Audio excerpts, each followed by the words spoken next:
Shirt করে আবার shirt করে ঠিক হ্যাঁ হ্যাঁ মধ্যে ধর তাইলে এই যে সাপটা মারলাম খুব কষ্ট করে, মানে রাত্রিকাল তো, আপনারা খুব সাবধানে থাকেন, মশারি ফশারি টেঙে জুতপাত করে শুয়ে, না তো এই অবস্থা হবে রে ভাই। এই পিঠে উঠে আলো সাপ, সাপকে পাক মেরে ফেলে, সেই সাপ কত কষ্ট করে মারলাম ভাই। আপনারা শুয়ে থাকেন খুব সাবধানে।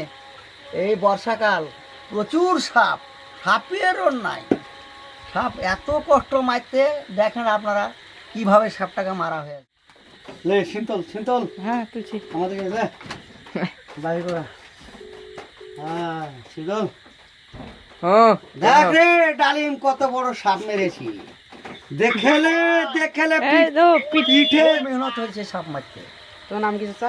আমার নাম বাবা কালু, কোথায় ছিল? মোমিনাবাদ বাড়ি, নবগ্রাম থানা।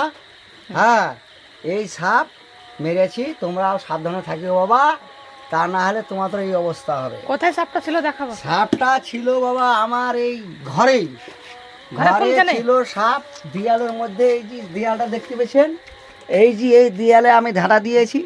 হ্যাঁ, আর সাপটা আমার ঘাড়ের মধ্যে উঠে গেছে। যখন এই ঘাড়ে উঠে গেছে পাক মেরে দিয়েছি, আর উঠে গেছে এই তক্তায়, এই যে ছোট তক্তাখানা আছে, ওই তক্তা যখন উঠে গেছে, এই যে লাঠি, লাঠিতে ওকে দেখেন কিভাবে মেরেছি, আপনার দেখলেন কি কষ্ট, কি ছড়াত করে মারা হয়েছে সাপটাকে। কিন্তু আমি বেঁচে গেছি রে বাবা। কিন্তু আপনারা ভুল করেন না, আমার মতন ভুল করেন না, মশারি টাঙিয়ে ভালো করে ছেলেপিলা থুয়েন, তাহলে আপনাদের এই অবস্থা।